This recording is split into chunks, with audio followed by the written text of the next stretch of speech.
Сайн мэцхан үзэгчдээ PP телевизээс бэлтэн хүргэдэг энэ цагийг бидэндээ шууд ярилцлагын нэвтрүүлэг маань эхэлж байна.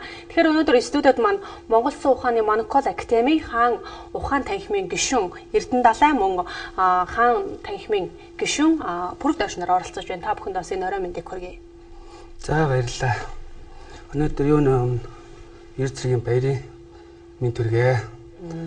За манай Монгол Улсын ухааны Монокол Академи хатан ухаан танхим үүсгээд 3 жил болж байна. Хаан ухаан танхим одоо нэгдэх жил одоо 3 сарын 23-нд үйл ажиллагаа эхлээд өнөөдөр 1 жил болж байна. Тэгэхээр бас үзэгчтэй хандаж хэлэхэд өнөөдөр мэдээж зэвсэг төвчин үүсэн байгуулагдсан 92 жилийн ой буюу бас Монгол цэргийн баярын өдөр болж байна. Бас Монголынхаа эрт цэргийн албыг хаасан эрчүүдтэй бас баярын мэндийг PP телевизийн уран бүтээлчдийн зүгээс хүсээр дэвшүүлж байна. Өнөөдрийн бас PP телевизээс бэлтэн хүргэдэг энэ цагийн бидэндээ шууд ярилцлагын нэвтрүүлэгт маань Монгол Улсын ухааны Монокол Академийн бас хаан танхимын гишүүд оролцож байгаа учраас та бүхэнтэйгээ бас эхлээд хаан Монокол Академийнхаа талаар бас дэлгэрэнгүй мэдээллийг эхлээд үзэгчдэд хүргэх нь зүйтэй болов уу гэж бодож байна. Тэр дундаа хаан танхимынхаа үйл ажиллагааны талаар дэлгэрэнгүй мэдээллийг хүргэхээр бас ирсэн байгаа. За телевиз үзэгч хүмүүстээ энэ өдрийн мэндийг хүргэе. Мөн эрэлхэг хөвгүүд эрчүүдтэй эрт цэргийн баярын мэндийг хүргэе. Тэгээд манай Монокол Академи бол шинжлэх ухааны үндэслэлтэйгээр Монгол Улсын ухааныг судалж зан олондоо түгээх, дэлгэрүүлэх үндсэн үүрэг чиглэлтэйгээр ажилдаг төрийн бас байгууллага байгаа. Тэгээд хаан ухаан танхим маань байгуулагдаад жил болж байна. 3 сарын 23-нд анх байгуулагдчихсан жилийн өмнө одоо ингээд 1 жилийнхаа ойн дээр явж байгаа. Тэгэхээр бол яг хаадын ухаан юундаа байсан юм? Монгол эр хүний ухаан юундаа байсан юм? Эрчүүдийн гэгэрэл юундаа байсан юм? Тэр дундаа Монгол зан олныг түшиж явдаг ноён нуруу хүмүүс нь ямар эрдэм чадaltaй ухаантай байсан бэ гэдэг талаар ерөөхдөө судалж нийгэмч түгээн дэлгэрүүлэх зорилготойгоор ажилдаг танхим байгууллага байна да. Хаан ухаан танхим маань одоогийн байдлаар хэдэн гишүүнтэйгээр үйл ажиллагаагаа явуулж байна. Ойрын хугацаанд бас ямархуу үйл ажиллагаанд зохион байгуулав.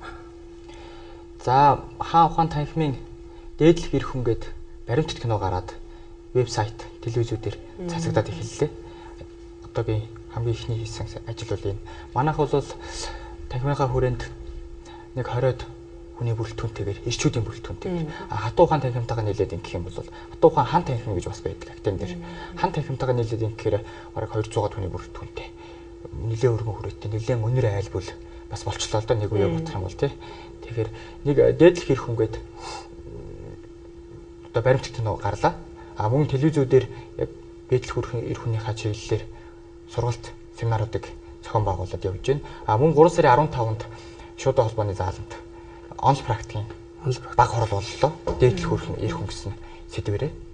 Тэгээд 3 сарын 23-нд одоо ирэх хагас өдөр 2 цагаас соёлын төв өргөнд бас дээдлэх эр хүн гэсэн лекц болох юм аа. Тэгэхээр лекцийг өсөхийн өдөртөө явуулах гэж байна. Зохион байгуулагчдын зүгээс юуг анхаарч бас онцлог нь бас юу болж байгаа юм бол энэ тал дээрээс үзэгчдэд дэлгэрэнгүй мэдээлэл хүргэвэл зохион байгуулагчийн хувьд Батхатанд доктор багш явуулна. Тэгээд нийт одоо энэ эрчүүдийн үлэмж нийт одоо муу болсон. Тэгээд энэ одоо эрчүүдийнхаа тэр одоо үлэмж одоо ер нь чанарын дээш нь болгоч одоо энэ нийгэмд байгаа хүмүүс манаас эрчүүд маа дандаа гутран үзэлтэй дандаа тийм нийгэмдээ итгэлгүй болсон дандаа одоо нэг тийм одоо нэг гутран байхын үзэлд орсон байгаа л да. Би тийм талаас нь нийгэмд одоо энэ эрчүүд юм одоо боловсрох, сурах мэдэх талаа бас нь одоо зөв мэдээлэл аваасаа л гэж бид нар энэ сургалт нэг одоо анх удаа зохиож өгч байна те. Лекц анх удаа зохион байгуулах гэж байгаа. Тэгэхээр өнөөдөр бас эрт цэргийн баяр болж байгаа учраас эрхэн гэдэг талаас та бүгдийг бас урьж оролцуулж байгаа учраас эрхэн гэж бас яг хин юм бэ гэдгийг бас та хоёроос асуухыг бас хүсэж байна. За Монгол Улсын ухаанд нэрснээр бол жинхэнэ эр хүн гэж удамшил зохистой 25 эрдэмийг эзэмссэн. Эрхэм сайн эр хүний хэмжээнд очиж үнэлэгдсэн. Тэдгээр шинжүүд гэж байдаг. Эрхэм сайн эр хүний одоо 8 шинж байж байдаг. Энэ 8 шинжийг өөрөөсөө илжүүлж харуулсан тийм ийм сайхан нандин хүмүүсийг бол эр хүн гэдэг юм аа. Тэгээд цаашлаад эрхэм сайн эр хүнээсээ дамжаад хаан ухаантан гэж явдаг. Хаан ухаантан хүний эзэмсэн мэдүүл зохихыг эзэмшээд ирэхээр улсыг засаглах уу, улсыг засан төхнүүлэх үү болоод явчихж байгаа. Тэрнээс наан бол өөрх гэрийнхээ хэмжээнд өөрх гэрээ засан төхнүүлж чадхуйц хэмжээнд эрхэм сайн эр хүний мэдүүл зохион 25 эрдэмтдэр тойрч яригддаг. Да үүнийг бол Монгол ухаанд болон өвгдийн ухаанд эрт тулах ухаан гэж нэрлэдэг байна. Таны хувьд бас адилхан дээр нь 25 удамшил загстай 25 эрдэм ухаан байдаг л дээ. За Монгол хүн болох уу 9 эрдэм, Монгол эр хүн 10 эрдэм, эцэг хүн болох 6 эрдэм нийлжиж 25 эрдэм болдог. Энэ дотроо бол маш ихэд задраад одоо гүргүрээтэй болдог. Тэгээд муу шинж гэхдээ одоо талаас нь би хэлээ л дээ. Муу шинж нь одоо бор дасан шунах, болчингүй өгөн давтах, болохгүй гэсэд өвгдийн сургаалд тэрслэх, үн чанаа гомдоох, үүлийн хэцүүгээ шанд, өмсгийн өнгө идэлхэд гэх мэт ингээд шинжүүд байдаг л дээ. Тэр нь бол манай нийгэмд энэ одоо хүмүүс бол энэ хийх тийм муу шинж нь одоо эрдээс газар авчаад байна л дээ. Тэгээ энэнийг л одоо бид одоо боломжоор одоо хүн амтны сургалт мэдээл авах талаас л бид энийг түгээж байна дээ. Тэгэхээр бас хагас өдөр зохион байгуулж байгаа энэ хөл лекцэндээ бас мэдээж нийгэмд тулгамдаад байгаа асуудал гэх бас эр хүний үнц нь одоо яг нийгэмд бол жоохон унчихсан тал руугаа хандчихсан байгаа. Энэ тал дээр бас үзэгчдийнхаа хэм үзэгчиг мөн иргэдийнхаа бас сэтгэл санааны байдал ч юм уу үзэл бодлыг нь бас өөр өнцгөөс харах байдлаар энэ хөл лекц бас зохион байгуулж байгаа гэж ойлгож болох байх тийм үү. Тэрхүү лекцэндээ бас удирдан зохион байгуулах мөн тэргүүлэх бас лекцийг Баттган багш маань мэдээж явуулна гэж байгаа. Та бүгдээс бас хинхэн дамс лекц унших юм бол тэр тал дээр танхимаас үндсэндээ 4 хүн унших юм байна. Тийм. Тэгээд 5 чиглэлтэйгээр явна. Эхлээд лекцийн эр тулах ухаан нээлт оршил хэсэг манай доктор багш өөрөө Баттган багш маань өөрөө унших баг. Тийм. Тэгээд муу эр хүн ер нь эр хүнийг дотор нь амьдралыг засаж авч явдаг чадвараар нь өрх гэрээ толгойлж явдаг чадвараар нь 4 төвшөнд ангилж үзээд байгаа. Одоо тэр эзэмшил зохистой, удамшил зохистой 25 эрдмийг эзэмшиж чадаагүй. Тэрийг огт мэдээгүй. Тим хүнийг бол муу эр хүн гэж нэрлэж байгаа. Дээрэс нь тухайн удамшил зохистой 25 эрдмийг бага төвшөнд эзэмшсэн, тодорхой төвшөнд эзэмшсэн, бага гэхээс илүү тодорхой төвшөнд эзэмшсэн эр хүнийг сайн эр хүн гэж үзэж байгаа. Тэгээд 25 эрдмээ онц төвшөнд эзэмшсэн.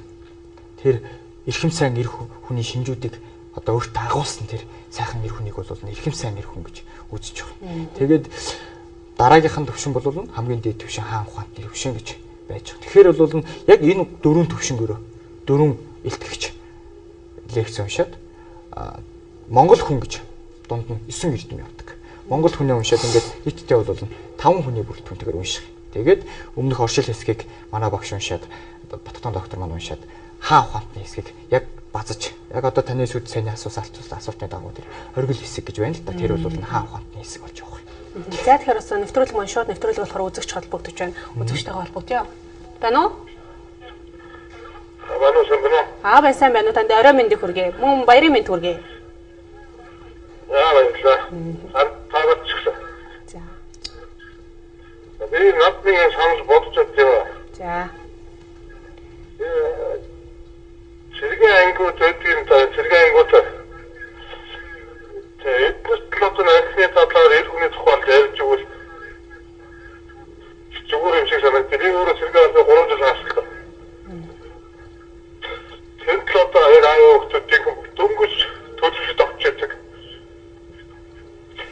Түүнээс бол гадуур лекцэнд хүмүүс бүгд төлөвшсөн. Зарим нь бол тэгээд өөрийн судалтай орцсон байгаа шүү дээ. Тэгвэл би бол сэргийн ангиудаар явж наадхаас айвал архив талаар хэлбэл бүр сандаа. За баярлалаа.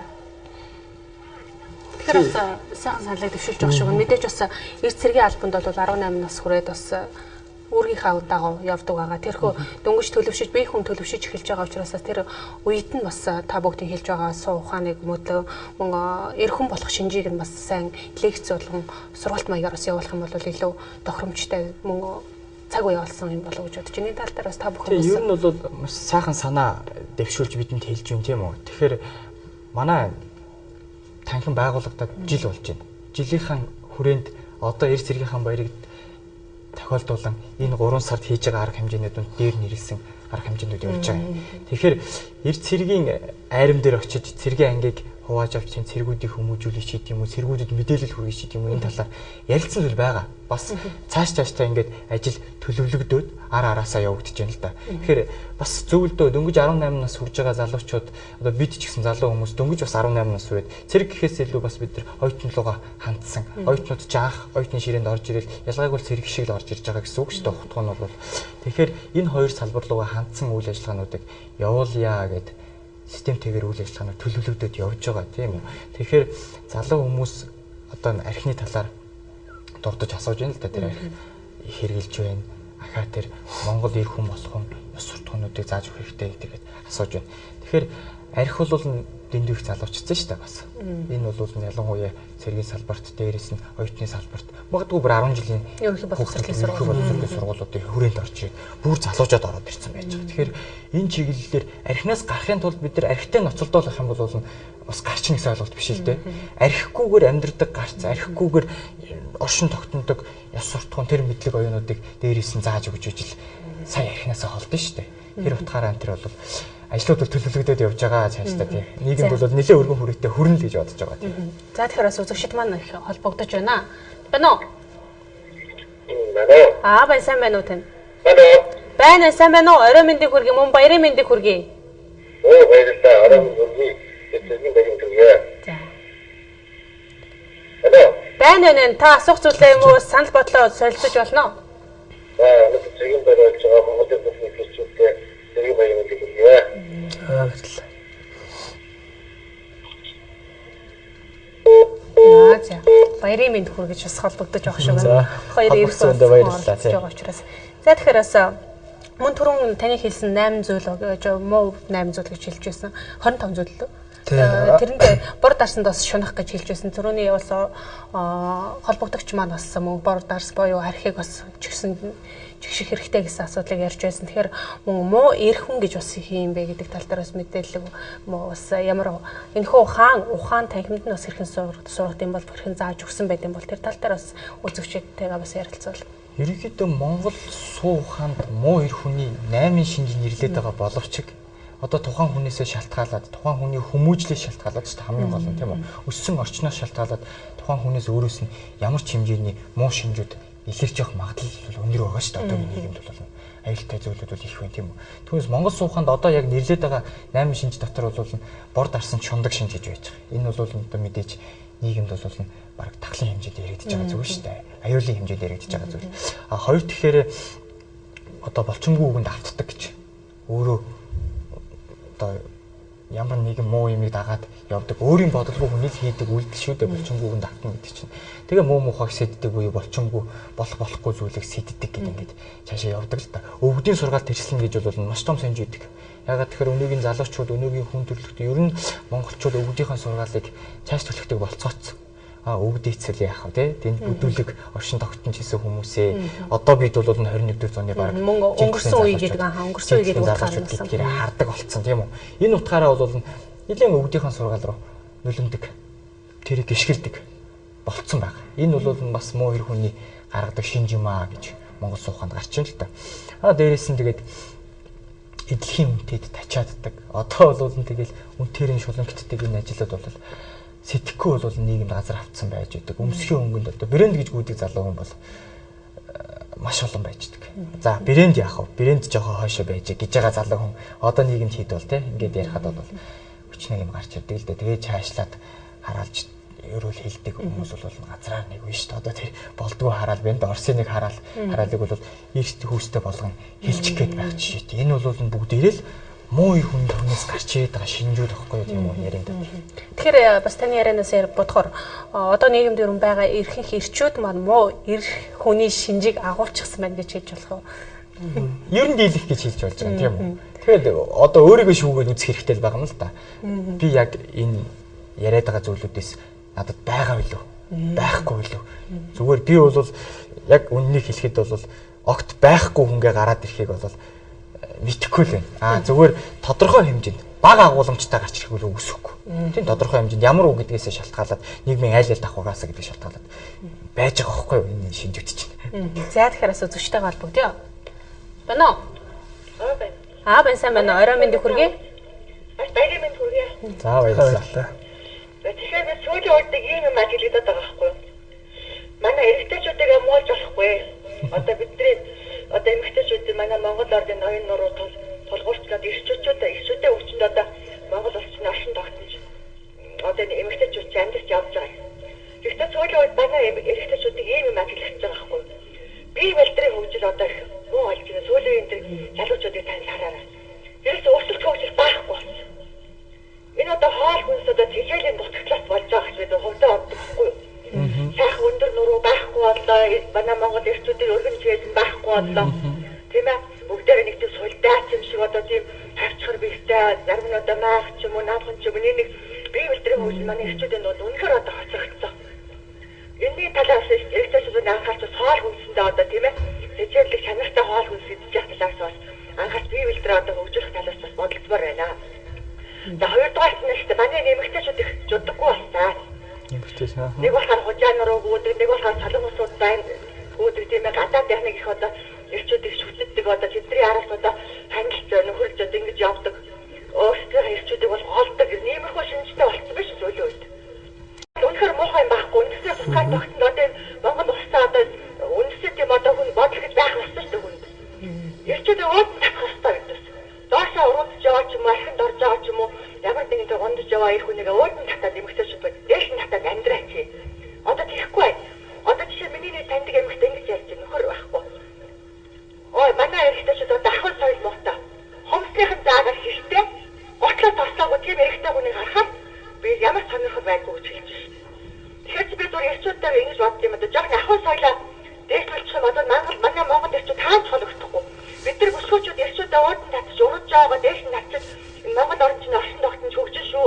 Манай эмэгтэйчүүд дэндэж удаггүй болсон. Эмэгтэй хүн баг эрэгтэй хүн хажуугаар нь шөрхөд өнгөрөх юм одоо мөнгө нэг шахуу одоо эмэгтэйчүүд маш их байна шүү дээ. Бие үнэлдэг. Тэгтээ тэр хөө одоо биологийн хэрэгцээ шүү дээ. Эмэгтэй хүнд өөрчлөн ч одоо тэр одоо биологийн хэрэгтэй байгаа шүү. Тэрний төлөө одоо эрчүүдээс мөнгө нэг ингэж бие үнэлдэг. Ийм одоо шудрын алдсан муухай манай Монголын эмэгтэйчүүд маш их байна. Ялангуяа сүүлийн залуу хүүхнүүдэд. Энийг одоо анхаарбаар эрчүүд маань гэсэн одоо өөрсдөө ахуй соёлтой бай, сайхан одоо үнэртэй ус татчихсан, усанд орчихсон, усыг ээлжчихсэн, готлоо гэлцсэн, тосцсон, умсаа сайхан авчихсан тийм ээ. Ингээд сайхан ахуй соёлтой бас эмэгтэйчүүдээ сайхан хүндэлдэг ийм ажил засаад одоо хүүхнүүдээ өөрсдөө татсан шүү. Бас ахуй соёлоороо олгодог шиг ийм их ажиглаад байгаа байхгүй юу? За та нас маш их баярлалаа. За баярлалаа. Эрэгтэйчүүдээ цэргийн байраа ашиггүй тэмдэглээрэй гэж гоо. За баярлалаа. Усаха өрөөлөг гаргаж штт. Тий. Энэ дээр бас тэгээд энэ нь бол дандаа одоо хүмүүс одоо материал тал руу яагаад байна шүү дээ. Материал тал руу болчихож хүний оюу гож ер нь тэрийг дагаал явчихж байгаа байхгүй. Ердөөсө буцаж тэрийг бодох дандаа тэр материалаас юм хараад тэгээд ялангуяа гадны юм хийсийг дуурай дагаж туушраад инээс л юм болж байгаа шүү дээ. Тэгэл одоо дандаа л өнгөний араас л явж шүү дээ. Тэгэл тэний хараг авах тэнтэй уулз тэнтэй тэгж юм салгаа ингэж явуулсан цаана бүсэл бодлого бол тийм хийчи бүтээчи ингэж сэтгэж өдөөсөө гарахгүй шүү дээ хүмүүс. Манай хүмүүс тэгэл за яг дандаа муугаар яриад байгаа. Тэ баяр энэ бас тийм манай Монгол нийгэм нийтэл харагдаж байна тэ. Тэгээ энийг бол засах тийм арга ухаанууд бас байдаг. Өөртөө энийг засна гэхээр өөдөө яа засвал өөртөөхөө гарч ухамсар асуудал. Тэгээ гэгэрэлээс болно шүү дээ. Гэгэрж засагдана гэсэн үг.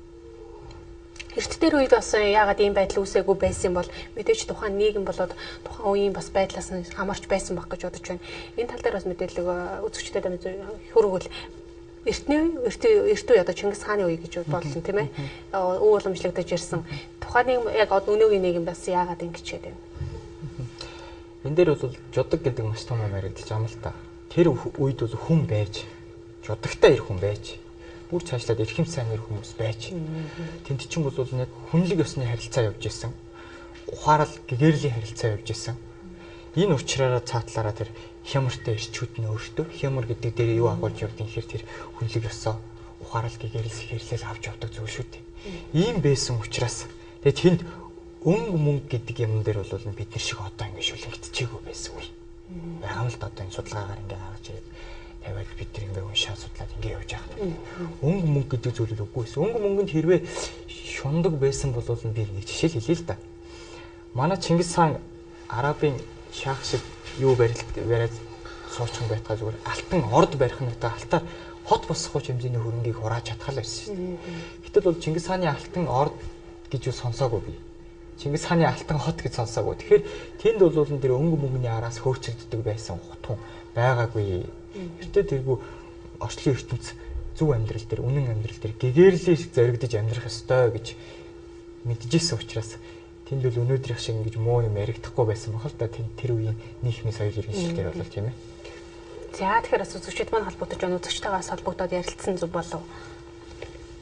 Байна уу? Байна сайн байна уу та? За бүхэн өнөөдөр юм дийгээ. Танд бас баярын мэндийг хүргэе. Тэгээд өнөөдөр бас нэг төлөв үзэж байгаад бас сайн зүйлүүдийг ярьж байна. Түрүүний бас нэг юмхтэй ярьж байна л та. Энэ Монгол иргэдтэй хүний тэр нэг бие болтоор бус юм байхгүй болоод байна гэж тийм. Энэ дээр бас нэг юм байна. Томоо залуучууд чинь толгойг нэг хөтөж шин. Одоо зүгээр хаа үндэсний бүх энэ ямар бүх вэ? Энэ ямар зам бэ? Гэнэ асууж энэ одоо залуучууд нь сариддаг. Солоос жүжигчтэй болоо гэж хэлээд байна. Тэгээ энэ нэг зурдууд нэг хачин солоос нь гаргаад тэгээд юм зөв болж өгдөл байна. Данаг солоос нь утсан. Эмэг зүгсэн, хоорондоо нэг хувцс ярьсан. Нэг гутал хувцс эмэг бүгж эргэжтэй ч тийм ярьдаг болсон шүү дээ. Ийм залуучууд их болсон. Тавчигчтэй, өвтөстэй. Гэтэ мэдчихдэггүй. Тэгэхээр энэ хүмүүсчилгээ энэ юу гэдэг одоо залуучууд ихтэй мэдүүлэх хэрэгтэй шүү. Үндэсний мөхийг дээдлээд үндэсний мөхөөр баригдаад энэ урт ургийн 10 жилийн сургалтын програмд үндэсний мөхийг оролцуулаад Монгол иргэдэн болон зодог шударга уншиж үзээд эвэ шаваг мэддэг болоод мэдлэг сонсолдог болоод сэтгэлийн шалгуур болно л да. Тэр хэмжээгээр би яан задрам зарим залуучууд болцсон. Төлөвшин юу ёс чөлөөтэй болно. Өвчөртэй болно. Нэг спортлоос бол нэг юм шиг. Нөгөө талаас энэ залуучууд одоо олдох явдаг болж байна. Одноос одоо зэрэгтэй одоо л өгдөж явдаг байлаа шүү дээ. Одоо яг нэг үехэд бол тийм биш. Мал дээр ойсон ч юм уу тэр залуучууд. Одоо зэрэгтэй бол өсөлдөж явдаг болж байна л да. Түрээбэг харин бол одоо зэрэг албаа хасан байна. Миний хувьд бол зэрэг өнгөтэй. Зэрэгүүдтэй ажилтдаг. Түрүүний нэг ахаас их санаа хэлж байна энэ зэрэгүүдийн манай коллектив хаан гэж юу борос жишээлбэл юм аа гэж. Энд дээр бол санаа нэгтэй байна. Тэгээд энэ актемийн хоёр гишүүнээс суух юм байна. Танай актем хаан байлт явж мэдээл авыг бол яаж холбогдож яаж явахгүй тийм ээ. Тэрийг бас тодруулах байна. Би бас дундаас үзэж байгаа учраас бас уртны талаар ярьсан гэж боддог сайн мэдэхгүй байна л да. За баярлалаа. Нэгээс хэлж гэж. Баярлалаа. За баярлалаа. Тэгэхээр та бүгд юмнаас байшлыг асууж холбогдох талаараас асууж явах шүү байна. Манай ихтэй бол Монгол залуучуудтай холбоотой байгаа. За энэ жил одоо сургалтаа ингээ яваад дуусж байгаа. Ирэх одоо бүртгэлээ бас хийгдэж байгаа. Тэгээд 9 сард хичээл эхэлнэ. Тэгээд анги хуулаад манайхаас багш нарт нэг заагаад эхэлнэ. Сургалт нь бас хэдийн хугацаанд хэдэн төрлийн бас үн өртгөөрөөс заагддаг юм бол тэр тал дээр бас үзэгчд маань сонирхож байгаа. Ер нь бол манайх чинь тийм дотор юмны юм дээр сургалтын нэг 150 мянган төгрөг жилийн автай. Ер нь л үнгүй шахвал бид нарт тийм юм үржил ажиллагаа явуулдаг шүү дээ. Сургалтын хугацаа маань одлоод бас сургалтын төлбөр гэхээс илүү тийм үү гишүүнчлийн хураамж гэж гишүүнчтэй хураамжлаа. Одоо бид нар чинь тодорхой хэмжээний зааланд сууж хичээлээ орох хэрэгтэй тийм үү. Тэр заалны урсгал зардлууд ахаад тэр тараах материалын юу гэдгийг сургалтанд ямар зардал гарч болдгийг тухайн байгууллагаас тэр хэмжээний зардлуудыг гишүүнчлийн хураамжаараа одоо нөхөж явт юм аа. Түүнээс бол сургалт бол өөрөө үнэгүй. Академийн гишүүн хаан ухаан танхимын гишүүн болоод ороод ирэхэд л 150 мянган төгрөгийн хураамжтай байж байгаа. Тэгэхээр гишүүн болсон хүндээ хичээл заана гэсэн хутан гарч ирж байгаа үстэй. Тэгэхээр одоо бол 9 сарын хаан ухаан танхимын сургалт бол 9 сарын 7-оос эхлээд одоо 3 сарын 30-нд хаалтаа хийгээд дуусгаж байна. Тэгээд ингээд жилээр явна да 4 жил сурж яж жинхэнэ утгаараа академиг дүүргэж юм гэсэн үг. Академид тэгээд бас элснэр гишүүнээр элснэр төгснөхийн дараа ч гэсэн гишүүнчлэлээр бас та бүхэнтэйгээ хамтран ажиллана гэсэн үг. Тэгж болно. Тэр үйл нээлттэй тухайн хүнд өөртөө. Тэгэхээр 9 сарын 7-оос 3 сарын 7 17 3 сарын 30-нд одоо 30 дуусчихсан.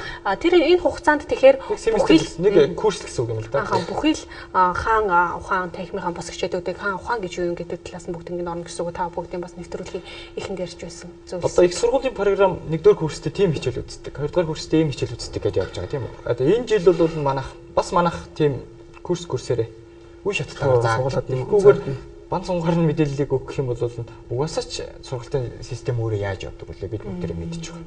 Тэгэхээр эхний курст бол эрт тулах ухаан. Тулхтай ирэх хүн гэж юм бэ? Бие засах бай. Энэ талаар орж байна. А 2 дугаар курст бол тэр хаан ухааны мэдлэгнүүд тэгээ цаашаага Чингис их ухаан гэдэргээ явдаг л да. Хаан ухаан ч өөрөө цаашаага задраад хэмжээний задардаг. Ингээ цаашлаад үе шаттайгаар үзэж явна да. Тэгэхээр бас та хоёроос хаан ухаан гэж юу бэ гэсэн бас асуудлыг үзэгчтэйхээ өмнөөс бас тавья гэж бодож байна. Хаан ухаан гэдэг нь бас юу вэ? Мэдээж өргөн ойлголт баг. Давчхан бас үзэгчд ойлгомжтой талаас нь ярил. Хаан ухаан гэж байгаа тийм үү? Хаан ухаан гэдэг маань эрхэм сайн эр хүний эрдэм ухааныг эзэмшчихэд өөрөөр хэлбэл би түрүү 25 эрдэм гэж ярьсан. 25 эрдэмээ эзэмшчихэд дээрэс нь их засгийн 35 эрдэм гэдэг маш нарийн эрдэмүүд байж байгаа. Өөр их гоё детальчилтаа задарч орж идэг. Бүр нийгмийн жижигхэн нэгж рүү орж задарч орж ирдэг. Ийм нарийн эрдэм 35 эрдэм дотроо 3-3-аар ингээд задраад өргөчнөө олон бол задардаг. Ийм гоё эрдэм байдаг л д. Энэ 35 эрдмийг эзэмссэн хүнийг Монгол сууханд хаан ухаантан болно гэж хэлж байгаа. Тэгээд хаан ухаантан болно гэж байгаа шүү дээ. Хаан бэлэгтэн хаан чадвартан болно гэсэн үг болж байгаа. Тэгээд дээр нь хаан 73 суухаан гэдэг бүр нарийн задарчдаг бас эрдмүүд байж байгаа. Энэ хаан 73 суухаан гэдгийг эзэмшээд ингээд хаан суудалд суух чадвартан болно гэж байгаа. Одоо бүр чадвартан болж орж ирж байна шүү дээ. Тэгээ бүр цаашлаад их Чингис ухаан. Их Чингис ухаанд суралцаад хаан гэдэг 21 шинж, 21 чанар ухаан байдаг. Одоо дээд үлгэрэлт 21 ухаан гэж хаан ухаан. Ингээд энэ бүгдийг эзэмшчихэд сая одоогоор бол хаана ерөнхийлөгч хэрэг төсөөлөл л да. Манай магадгүй улсын ерөнхийлөгч ийм хэмжээний эрдэм ухаануудыг эзэмшсэн байсан бол эзэмшиж чадах юм бол улс үндэстнээ одоо үндсэндээ бол аюул зовлонгүй, эрсдэлгүй маш сайхан төвшин сайхан авч явах чадвартан болох юм аа гэсэн үг. Тэгээ энэ дээр бол маш гоё жишээ байдаг л да. Тэр 35 эрдмийг эзэмсэн хүн хаан чадвартан, хаан ухаантан болно гэж байна. Тэгэхээр Хятадын оюуны их тагнуул хүмүүс ч одоо баг хаадын үед бол маш их тагнуул хийж орж ирдэг байсан баг шүү дээ Монгол руу. Тэр үед бол буцаад хаандаа очиж айлтгахдаа Монгол улсын нэг хааныг хөнөөгөөс цаана мянган хаан хүмүүжж үйд юм байна. Нэг хатныг хөнөөгөөс цаана мянган хатан хүмүүжж үйд юм а гэдэг нь тэр 25 эрдэм, тэр 35 эрдмийг эзэмсэн хаан ухаантууд цаана хүмүүжэд байдаг та тэр малч удамдаа хүмүүжэд байдаг байсандаа л нууц нь гарч ирж байгаа юм л да. Тэгэхээр бол ийм сайхан гэгэрэлт ард түмэн дотроос тэр их Чингис хаан, тэр их мундаг одоо алтан өргөн 35 хаан байж байгаа шүү дээ. Энэ хаадаа төрхөөс шах юм бэ гэсэн хутун гарч идэг юм билээ. Тэгэхээр түрүүн бас хаан ухаан танхимын бас гэдэг гишүүнтэй гэхэд бас 20 гишүүнтэй гэж хэлж байсан. Тэгэхээр бас сургалтанд суугаад дуусж байгаа гишүүдэд оролцуулаад яг багшилж байгаа гишүүдэд оролцуулахад 20. Энэ жилдээ бол багшилж байгаа хүн нь ганцхан Баттан доктор. Тий одоо хаан ухааныхаа хатуу ухаан, хаан ухааныхаа бүх гишүүдэд Баттан доктор багшилж байна. Тэгэхээр бол манай гишүүд бол одоогоор суралцагчийн төвшөнд явж байна. Суралцаад одоо бие засаад тий одоо яг өрх гэрээ жинхэнэ утгаар ноён нуруутай төсч явах ухаанд суралцаад явж байгаа залуучуудаас л та ирчүүдээс тогтож байна да тий. Та хоёр маань тэгэхээр төгсөгч гэсэн. Төгсөгч гэсэн үг тий. Эхний курсээ төгсөж байгаа. Төгсөгчийн хувьд бас мэдээж хаан ухаан танхимын манаас сургалтын үр дүнний тал дээрээс ярилцвал. Тий үр дүн маш зөв зүйл л дээ. Бид үр дүн гаргах хэрэгтэй илүү зүйл явах тийм үү. Тэгэхээр манай сургалт түрүү би нэрлэжсэн 4 лекцийн шатлал нэрлэжсэн тийм үү. Тэрэн шиг бас муу их хүн гэж хинбэ гэдгээ өөрөө эхлээд мэдэж аваад эхлээд бид сайхан юм руу орохын тулд Өгөөдөл бид нэг хувцас судалдаж авахын тулд шинэ хувцас судалж авахын тулд муу хувцсны одоо өмсчихсэн хувцсуудын шкаф руу өнгөдөг шүү дээ. Аль нь байна, аль нь байхгүй гэдэг шиг. Надад ямар муу шинж байсан байна гэдгийг эхлээд бид заавал шүүх шаардлагатай болж байгаа. Энийгээ шүүгээд ард дээр нь эр хүн болох, эрхэм сайн эр хүн болох биш. Эхлээд Монгол хүн яаж болох вэ гэдгийг мэдэх хэрэгтэй. Заавал мэдэх хэрэгтэй байхгүй. Монгол хүн гэдэг нийт аяараа шүү дээ. Эмэгтэй ч вэ, эрэгтэй ч вэ, хүүхэд ч вэ. Бүх нийтээр Монгол хүн ямар эрдэмүүдийг эзэмшиж Монгол хүн жинхэнэ утгаараа болд юм бэ? Тэрний ард дээр одоо задраад орчиж байгаа юм. Эр хүн байх ёстой. Эр хүн болохын тулд ямар эрдэмүүдийг эзэмшсэн байх шаардлагатай юм бэ? Тэгээд цаашлаад эцэг хүн байх ёстой. Эцэг хүний 6 эрдэм гэж байна. Өөрөөр хэлбэл Монгол хүний 9 эрдэм гэж юу гэдгийг мэдэх ёстой бид үздсэн байх ёстой. Дээрээс нь Монгол эр хүн болох, сайн эр хүн болох 10 эрдэм гэж юу вэ гэдэг талаар үздсэн байх ёстой бид. Дээрээс нь Монгол эцэг хүн болох. Өөрөөр хэлбэл ноён нуруутай эцэг хүн болохын тулд ямар эрдэм эзэмсэн байх ёстой. Ингээд 6 эрдэм байж байгаа. Ингээд нийтдээ удамшил зохистой 25 эрдэм гэж Монгол сууханд нэрлээд байна. Энэ 25 эрдмийг ягштал эзэмшээд түүнийг өөрийнхөө бие дээр илжүүлж гаргаж ирээд гаднаасаа шинж болгож чадж байгаа хүнийг сайн эрхэм сайн эр хүн гэж байгаа. Ингээд эрхэм сайн эр хүнийг шинждэг ахаад 8 9 шинж байж байгаа. Энэ бүгдийг эзэмссэн хүнийг л одоо үр дүн гаргалаа гэж үзэн тэ. Одоо энэ бүгдийг үзэж ижил өдөр хөрс дуусч байна да. Тэгэхээр бас түрүүн хэлж байсан мэдээж одоо нийгмийн толгомдоод байгаа асуудлуудаа нэг болох Монгол тэр дундаа эр хүн бол бас мэдээж шид чанар нь алдагдчихсан бас олон асуудлуудыг хэлж байсан үзэгчд болоод та бүгд. Энэ нийгэмд одоо ингээд тулгарчаад байгаа энэ эр хүнийг маань Монгол эр хүн болохын тулд яаж өөрчлөх, яг юуг анхаарах ёстой юм бол? Сурах ухамсарт нь л юм хийж байна. Сурах хэрэгтэй. Одоо өөрөөсөө одоо сурах тэр хүсэл эрмзэл хүн болгонд одоо Монгол хүн болгонд байх хэрэгтэй. Ялангуяа ирчүүдэд. Одоо өөрөө сурыг боловсрыг дахиад цааш нь задлж одоо би өөрийгөө дайчлах.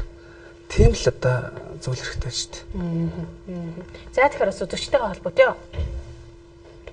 Байна уу? Байна. Байна сайн байна уу?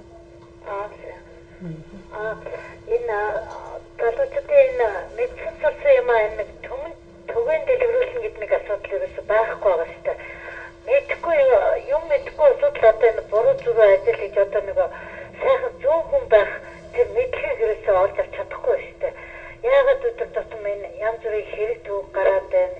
Янз бүрийн одоо юу гэдэг одоо хамгийн зөв одоо тэр SBS-ийн захирлын аймаг хүмүүс энэ залуула одоо тийм юу гэдэг хувиа одоо хүний аймаг юм чинээ бодохгүй шүү дээ.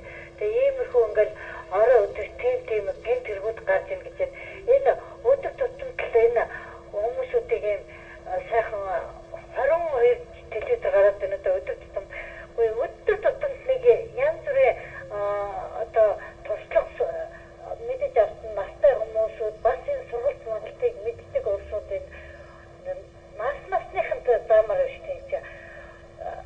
50 гарсан хүмүүс хэрэггээд байна. Дөнгөжл 10 жилийн хүүхдүүд хэрэггээд байна. Дунд насныхан чигээд байна. Тэгэхээр тэр насныхан тохирсон хүмүүсүүдээр ингээд бүх телевизүүд ингээд саян гэгэрүүлэх одоо юу гэдэг нь саян гэгэрүүлж одоо хүмүүсүүдийг зөв сайн хүн болгомоор тэгэхгүй болохоор зэрэг сайн хүмүүсүүд байна л да. Сайн хүмүүсүүдийг энэ телевизүүд дээр ярихгүй шүү дээ.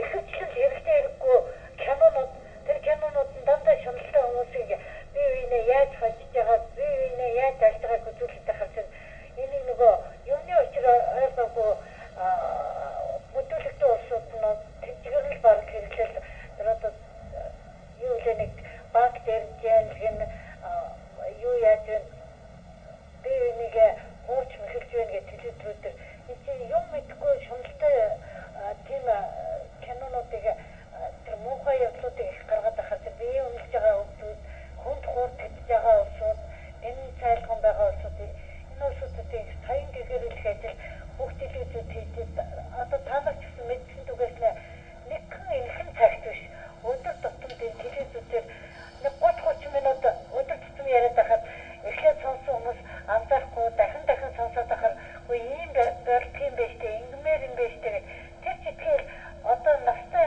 сайхан амьдарч байгаа улсуудын яаж үр хөвгтөд өсгснийг ингээ ярилцэл би энэ хүчийг ингээд сайхан хүүхдээ өсгөхөөс ингээд залуу хүмүүс гэсэн бодол төрнө үстэй тийм ээ.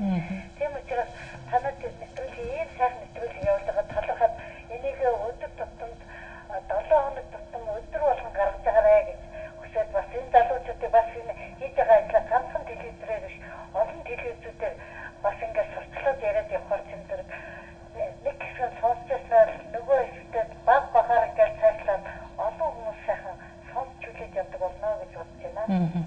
За баярлалаа. За баярлалаа. За тэгэхээр бас үзэл бодолтод л бас хийж өгөх хэрэгтэй гэдгийг хэлж байгаа шүү байна. Энэ тал дээр бол маш сайхан санаа ярьж байна. Тэгэхээр бол бид бол нэг талаасаа чадлаараа явж байгаа. Актем бол үнэхээр хүчин чадлаараа зүтгэж яваа шүү дээ.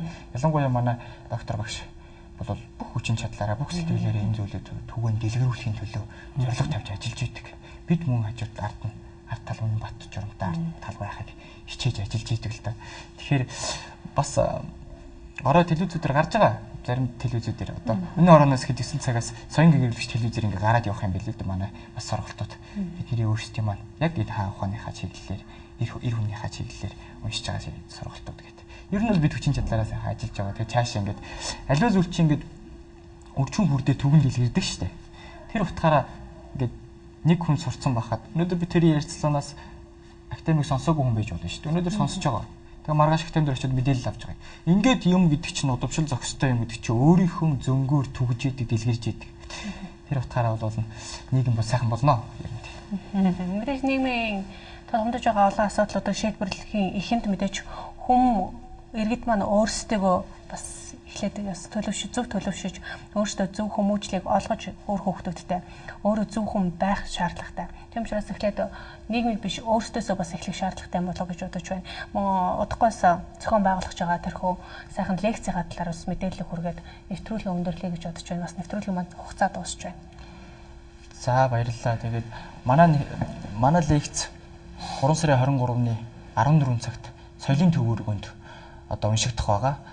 Дээдлэх хэрэг хүн гэдэг маш сайхан нэртэйгээр уншигдана. Тэгээд ер нь бид ялангуяа ирчүүд, залуу хүмүүс өөрсдөөсөө яг эхэлж бүгдийг өөрсдөөсөө нахиалуулж, өөрсдөөсөө дэлгэрүүлж суралцах шаардлагатай байлээ гэдгийг бол манай тэнхим дээр суралцж байгаа, манай актем дээр суралцж байгаа бүх хүмүүс бол үнэ ухамсарлж байгаа. Энэ луга манай үзэгч хүмүүс маань ч гэсэн өөрсдөөсөө бүгдийг эхлүүлэх ёстой юм байна. Би өөрөө буруу зүйлээсээ хагцж байж дараагийнхаа ирэл рүү орд юм байна гэдгээл мэдэх шаардлагатай байгаа юм л да. Үүнийг одоо Монгол сууханд бол хүслийн зүйтэн болох гэж нэрлэдэг байгаа. Өөрөө эхлээд хүсэх шаардлагатай. Яаж муу юмнасаа салах вэ те? Өөрийнхөө хараал хэлээд байгаа тэр үгийг яаж хаях вэ? Өглөө яаж эрт босох вэ гэдэг ингээ эхлэхээр бол өөрийнхөө муу юмыг таягдан хаяхад бэлэн болчихж байгаа байхгүй тэр хүн. Тэгэхээр л тэр хүний тарих руу тэртээ тэргүй мэдээлэл хаанаас ч өгсөн ороод идэг болчт юм байна л да. Энэ утгаараа өөрсдөөсөө бүгдээр эхлэе гэж миний хувьд хэлмээр байна. Тэгээд 23-14 цагт тэгээд маргаал лекц хийж сонирхороо тэгээд энэ уриалаа да.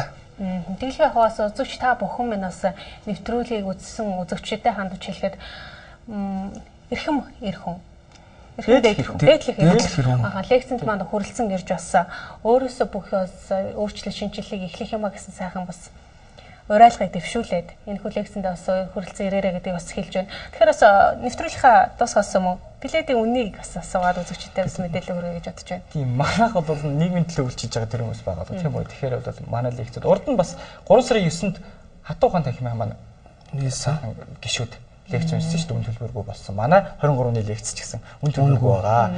Зон олноороо бүгдээрээ хүрэлцэн ирээд сонсороо гэж урьж байна та бүхэн. За тэгэхээр бас үзэгчид маань бас энэхүү мэдээлэл авсан баха.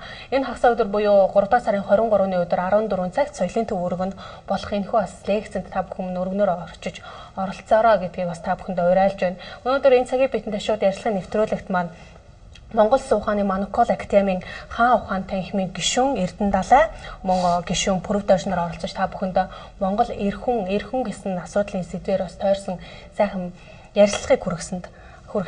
Тэгэхээр та бүхэндээ бас урилгын маань хүлээж авч оролцсонд маш их баярлалаа. Удахгүй болох ч байгаа лекцэнд нь болон цаашдаа урам одоо ажилд нь өндөр амжилтыг хүсэн өрөөж байна. За баярлалаа. Танай телевизийн хамт олон ч гэсэн эр цэргийн баярын мэндийг хүргээд бас ажилтны амжилт хүсье. Нийт ард түмэнд ч цэргийн баярыг сайхан баярлаарай гэд мэдвэргээ тусгая. Та хоёр маань бас сайхан баярлаарай. За баярлалаа. Аха. Энэ сая бидэнд шууд ярилцлагын нэвтрүүлэг маань энд хүрээд өндөрлөж байна. Бидэнтэй хамт байсан үзэгч та бүхэндээ баярлалаа. Дараагийн нэвтрүүлгээр уулзтлаа. Түр баяртай үзэгчтэй.